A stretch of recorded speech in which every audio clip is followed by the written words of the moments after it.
प्रतिशत लोग नहीं समझ पाए पीएम मोदी का मास्टर प्लान और सड़क पर उतरकर हिला दिया हिंदुस्तान। अग्निपथ योजना बदलेगी सेना की तस्वीर, आधी खबर सुनकर आप मोदी को अपना दुश्मन मत मानिए। 20 साल बाद खुलेगी अक्ल, तब समझ पाएंगे अग्निपथ। कांग्रेस को यह कदम 20 साल पहले उठाना था। जिस योजना को समझना चाहिए उस योजना पर देश उलझ कैसे गया। सेना में सिर्फ 4 साल की नौकरी, बात हवा में ऐसे फैली कि देखते ही देखते बिहार से लेकर हरियाणा तक विरोध होने लगा। लेकिन क्या आपने एक बार भी सोचा सरकार ऐसा क्यों कर रही है? अग्निपथ योजना पर आए उससे पहले हम आपको कुछ ऐसे आंकड़े दिखाना चाहते हैं जो आपकी आंखें खोल देगा और आप कहेंगे 20 साल बाद देश समझ पाएगा पीएम मोदी ने देश के लिए, देश की जनता से पंगा क्यों लिया था। 1962 में भारत और चीन के बीच युद्ध हुआ था। भारत की शर्माखार हुई थी। जानते क्यों? भारत के पास ना तो सही संख्या में सैनिक थे, न ही हाईटेक हथियार। नतीजा चीन ने हरा दिया था।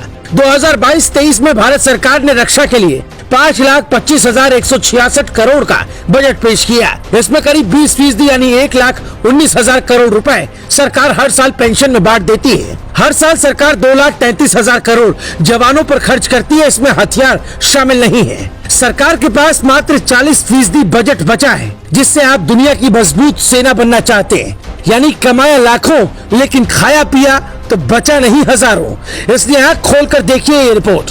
नई स्कीम का मकसद तीनों सेवाओं के वेतन और पेंशन खर्च को कम करना है। पिछले कुछ सालों में पेंशन का बोझ बढ़ा है और सरकार हथियार खरीदने वाला बजट भी पेंशन में बांट रही है।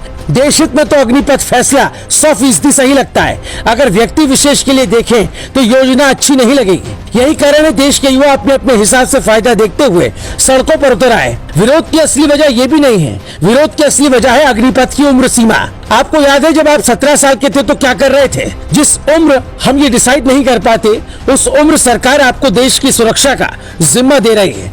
दरअसल विरोध के पीछे का तर्क है 17 साल यानी पढ़ाई की उम्र। लेकिन हमने पड़ताल की तो पता चला 17 साल देश में कई नौकरी में जाने का सबसे सही समय होता है। फिर उम्र का विरोध क्यों? अग्निपथ योजना में ही क्यों किया जा रहा है? IIT, PMT, NDA जैसी परीक्षा को आप 17 की उम्र में पास कर अपना भविष्य बना सकते हैं। फिर अग्निपथ में क्यों नहीं?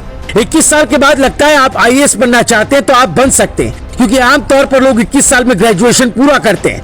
मोदी की योजना पर नजर 2 साल से थी, इसलिए लड़कियों की उम्र भी 18 से बढ़ाकर 21 साल कर दी थी, जिसका विरोध हुआ था। पीएम मोदी की योजना आज आपको समझ में नहीं आएगी। वो इसलिए जिस वक्त देश को हाईटेक हथियार चाहिए उस वक्त देश की सेना में ज्यादा भीड़ की कल्पना नहीं कर सकते।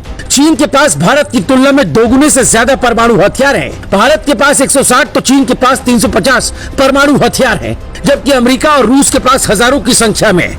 दावा ये तक किया जाता है कि पाकिस्तान में भी भारत से ज्यादा परमाणु हथियार है। पिछले कुछ सालों में चीन ने अपनी लॉन्च क्षमताओं का तेजी से विस्तार किया है, लेकिन भारत सिर्फ भर्ती और भीड़ तक ही अटका रहा। राष्ट्रपति शी जिनपिंग के नेतृत्व में चीन ने अपनी सेना पर बहुत अधिक निवेश किया और आज ये दुनिया की सबसे मजबूत सैन्य ताकत बनने की ओर तेजी से अग्रसर है, जबकि भारत सिर्फ राफेल पर कूद रहा है। वो डील सालों पहले हुई थी। हमें राफेल जैसी कई डील की जरूरत है, लेकिन वो संभव नहीं लगता, क्योंकि भारत में सबको अपने हिसाब से चाहिए नियम और कानून। अब आप तय करिए, देश हित के लिए मोदी का अग्निपथ चाहिए या फिर आपको ये विरोध का तरीका पसंद है। जिस देश की नौकरी करने वाले हैं उसी देश को चोट पहुंचाना राष्ट्र हित में नहीं हो सकता है। Bureau report, global Bharat TV.